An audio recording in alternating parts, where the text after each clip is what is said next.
Los hechos que están acaeciendo en Tetuán son graves. A mi juicio también hay un desenfoque informativo sobre lo que ha sucedido. Desde mi punto de vista hay una ocupación por un grupo muy vinculado a prácticas racistas y neofascistas que ha ocupado un espacio y ha primero propuesto y luego realizado una actividad que en sí misma es discriminatoria. Dar alimentos solo a los españoles y negárselo a los inmigrantes es una práctica que rompe el principio de la igualdad de trato y por lo tanto está promoviendo la discriminación, y eso en sí mismo, presuntamente, podemos calificarlo de delito. Lo tendría que estudiar la Fiscalía, pero nosotros ya hemos pedido a la Fiscalía que precisamente lo estudie por delito de odio. Y eso no debe de mezclarse con otro tipo de hechos sociales que hay, como la existencia de otros centros ocupados y otras actividades sociales que pueda haber en el barrio.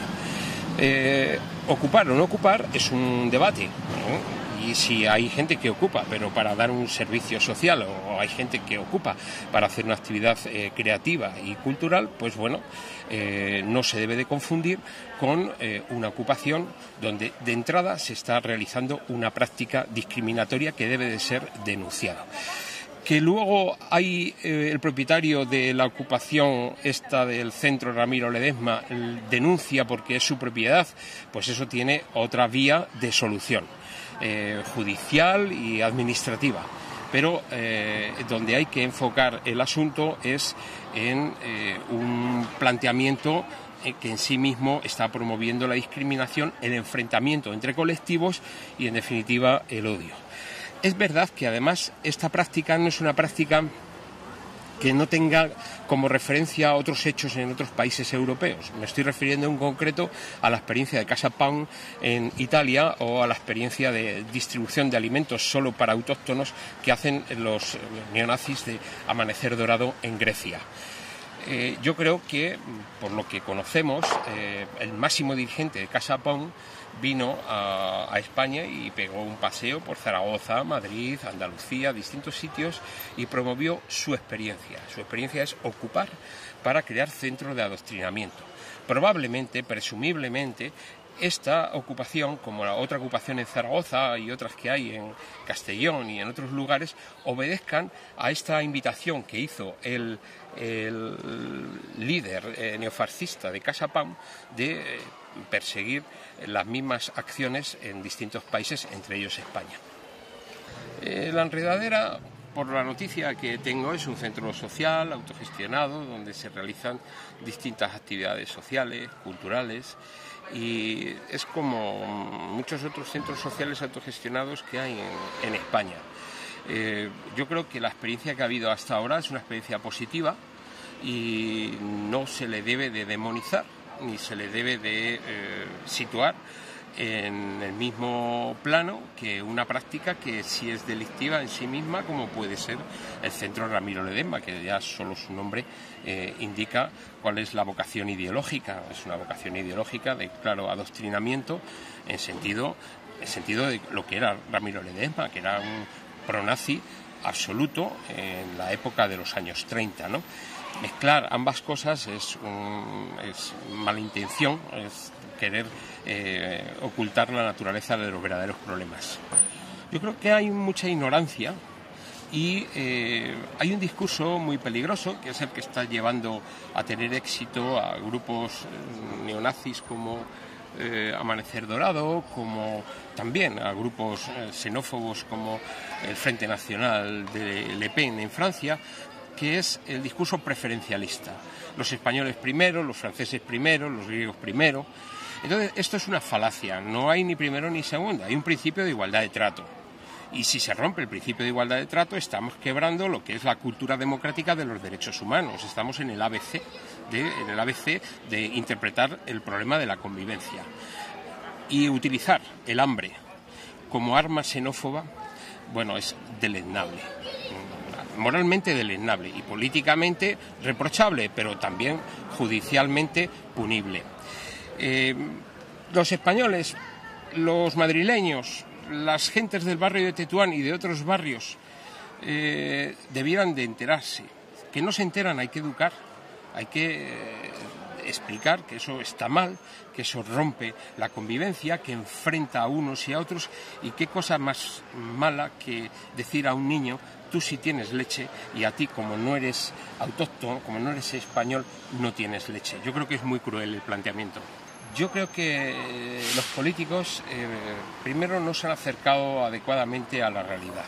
Siempre tenemos un problema de distancia. Luego, por otra parte, debieran de separar, tendrían que, por obligación, ser conscientes de cuál es una realidad y cuál es otra. Pero a veces esa lejanía y esa falta de proximidad lo resuelven diciendo pues todo es lo mismo y es más de lo mismo, y entonces no es así, no es correcto. Eso deja mucho que desear en cuanto a la responsabilidad que se tiene de intervenir socialmente, de estar representando adecuadamente, de acercarse. Yo creo que es una buena oportunidad para muchas cosas, ¿eh? Por ejemplo, en concreto para aclarar fundamentalmente este tipo de prácticas discriminatorias que se están extendiendo en estos momentos en toda España. La campaña electoral de los grupos xenófobos va a utilizar el hambre como instrumento de la xenofobia, y sería de agradecer que los políticos se pararan y que además se centraran en la denuncia de lo que es muy dañino para el conjunto de la sociedad. Que luego les guste la enredadera o que no les guste la enredadera, pues habrá algunos que les guste más y habrá otros que les guste menos. Pero desde luego la enredadera no tiene nada que ver con el Centro Ramiro Ledesma. En general, en todas las instancias públicas e institucionales, incluso a nivel europeo, cada vez está preocupando más que el discurso público no sea un discurso que se acerque a la realidad, que objetivice, sea un discurso que a veces reproduce esos criterios de discriminación, en fin, que no lo están haciendo bien. Y esto es un mal en toda Europa. Y es uno de los problemas por los que crece el racismo y la xenofobia. Es decir, el tsunami que hay en estos momentos en toda Europa también tiene una cuota de responsabilidad de quien lo hace mal. Mi consejo es que reflexionen, que vean las indicaciones de los organismos de derechos humanos, que son muchas y van todas en la misma dirección de lo que estoy hablando, y que cojan cada experiencia, en este caso la de Tetuán, y la cojan como una mesa importante de solucionar los problemas, de diferenciar y de decir a los que no deben de estar, que ahí no deben de estar, porque esa práctica es una práctica contraria a la convivencia. Y al resto, si hay situaciones de ocupación o no ocupación, lo que importa es que se busquen alternativas de normalización de las prácticas culturales que no son las que están normalmente establecidas, pero existen. No porque no estén los cauces establecidos van a dejar de existir. Yo he encontrado muchos talleres de teatro, talleres de televisión, talleres de comunicación, radios alternativas, experiencias de consumo autogestionado, cooperativas, en fin, eso es de una riqueza que no siempre encuentra cauce oportuno para su expresión y para su normalización. Y esto es un reto de hace decenas de años que está pendiente por parte de las instituciones en nuestro país. La experiencia que hay depende de cada país, ¿no? Hay países como en Grecia que la experiencia es muy negativa. Es más, hemos visto persecuciones de organizaciones sociales por parte de fuerzas de seguridad que son el Estado. Hemos visto incluso mirar para otro lado, indiferencia ante ataques y agresiones a fuerzas representativas de izquierda, por poner un caso, por parte de estos grupos nazis. Hemos visto cómo no han detenido agresiones de grupos neonazis a asociaciones de inmigrantes, a mercadillos de inmigrantes. En fin, nos hemos quedado horrorizados en Grecia, en Hungría, en Italia. Y luego hay otros países donde han sido más sensibles, como es el caso de Holanda, como es el caso de los nórdicos. Ahora también hay que observar cuál es el contexto que se está viviendo en estos momentos en Europa. El contexto europeo en estos momentos es altamente inquietante. Solo hay que mirar las elecciones recientes donde ha habido países que ha ganado la extrema derecha.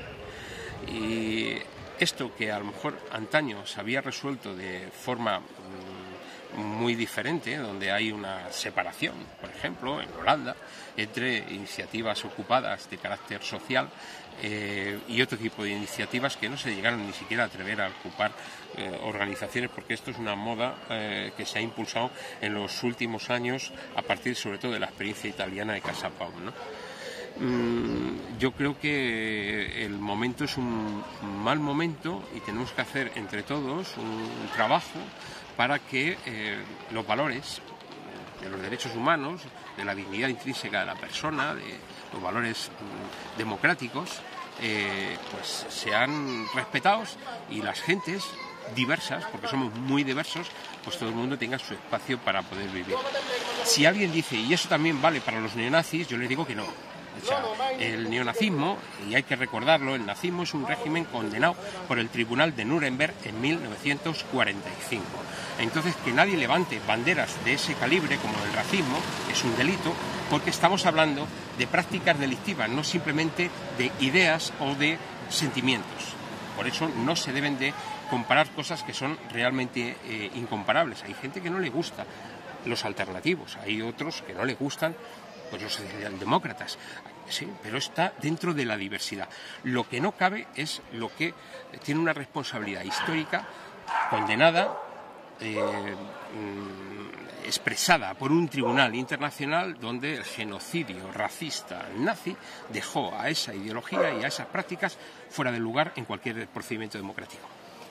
En la igualación, yo la experiencia que tengo es que hay detrás de ello bastante ignorancia y bastante manipulación. Es como cuando igualan a un maltratador con una mujer maltratada. Pues mire usted, no es lo mismo, aunque la mujer maltratada haya gritado y haya enrabietado y tal, pero mire usted, es que uno está produciendo una agresión continuada, incluso su forma de proceder pues está previendo una situación incluso de mayor tensión agresiva. Detrás de todo esto, pues falta hablar, y falta hablar tranquilamente, y falta conocer, y lo que no procede es estigmatizar. Y aquí se estigmatiza. Estamos en un país donde la cultura de la diversidad todavía no ha entrado. Nos estigmatizamos los unos a los otros. Este es tal cosa, luego entonces es muy malo, o esta persona es de tal país y es muy malo, muy malo. Eso no te permite construir absolutamente nada.